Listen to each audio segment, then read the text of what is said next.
Welcome back to Athul SSC Academy. അപ്പോൾ നമ്മൾ പറഞ്ഞിരുന്നു SSC ഞാൻ 2 to 3 ഇയേഴ്സ് പ്രിപ്പയർ ചെയ്തിരുന്നു എന്ന്. അത് കഴിഞ്ഞിട്ട് ഞാനിപ്പോൾ അത്യാവശ്യം നല്ലൊരു ഗ്യാപ്പ് എടുത്തിരുന്നു. ഞാൻ ബാക്കി കാര്യങ്ങളൊക്കെ ആയിട്ട് SSC താൽക്കാലികമായി വിട്ടിരുന്നു.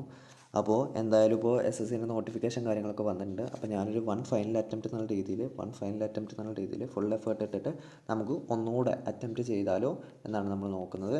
അപ്പോൾ ഓൾമോസ്റ്റ് ഇപ്പോൾ വന്ന നോട്ടിഫിക്കേഷൻസൊക്കെ പ്രകാരം ഇപ്രാവശ്യം സെക്ഷണൽ ടൈമറും കാര്യങ്ങളൊക്കെ ഉണ്ട്. സെക്ഷണൽ ടൈമർ ഉണ്ട്, കുറേ പുതിയ മാറ്റങ്ങൾ വന്നിട്ടുണ്ട്.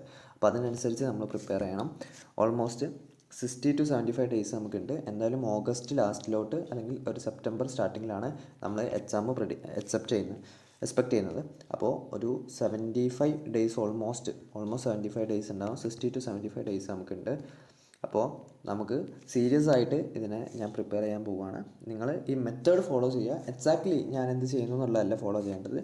ഇപ്പോൾ ഞാനിപ്പോൾ അരിത്തമെറ്റിക്കൽ സ്ട്രോങ് ആണെന്നുണ്ടെങ്കിൽ ഞാൻ ചിലപ്പോൾ അരിത്തമെറ്റിക്കിനേക്കാൾ കൂടുതൽ ഇക്വേഷൻസ് പഠിക്കാൻ വേണ്ടിയിട്ട് ഞാൻ അഡ്വാൻസ്ഡ് യൂസ് ചെയ്യും. അപ്പോൾ അത് സെയിം സ്ട്രാറ്റജി ഫോളോ ചെയ്യില്ല, പകരം ആ ഒരു മെത്തേഡ് ഫോളോ ചെയ്യുന്നതാണ്.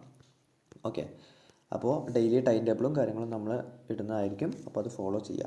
അപ്പോൾ ഇന്ന് നിർബന്ധമായിട്ടും ചെയ്യേണ്ടത് ഒരു ഫുൾ മോക്ക് അടിക്കുക എന്നുള്ളതാണ്. ഒരു ഫുൾ മോക്ക് അടിക്കുക.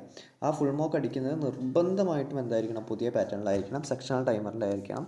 അതായത് 25 ക്വസ്റ്റ്യൻസ് 15 മിനിറ്റ്. ഓക്കെ, ആ 4 സെക്ഷൻസ്, ഒരു സെക്ഷൻ്റെ ടൈം കഴിഞ്ഞാൽ അടുത്ത സെക്ഷനിലോട്ട് പോകുന്നുള്ള അതേ സെക്ഷണൽ ടൈമർ യൂസ് ചെയ്തിട്ട് നിർബന്ധമായിട്ട് ഒരു 1 ഫുൾ മോക്ക് അടിക്കണം. അതുപോലെ തന്നെ എന്നിട്ട് സ്ട്രെങ്ത് ഏതാ വീക്ക്നെസ് ഏതാ നോക്കണം.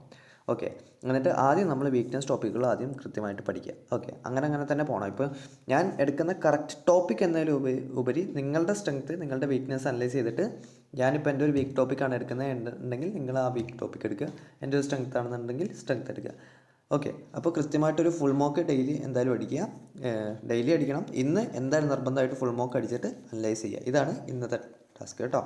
ഇന്നത്തെ ടാസ്ക് അതാണ്. അത് കഴിഞ്ഞിട്ട് ഞാൻ ഇന്നത്തെ മോക്ക് അടിച്ചതിൻ്റെ അടിസ്ഥാനത്തിൽ ഞാൻ നാളെ മുതൽ ഡേ 1 തുടങ്ങുന്ന ഒരു 60 to 75 ഒരു പ്ലാൻ നമ്മൾ ഇടുന്നതായിരിക്കും. എങ്ങനെയാണ് ഫുൾ കവർ ചെയ്യുന്നതെന്ന് വെച്ചിട്ട്. ഓക്കെ, അപ്പോൾ നാളെ മുതൽ നമ്മൾ ഡേ 1 ബിഗിൻ ചെയ്യുന്നതായിരിക്കും. അപ്പോൾ all the best. Jai Hind.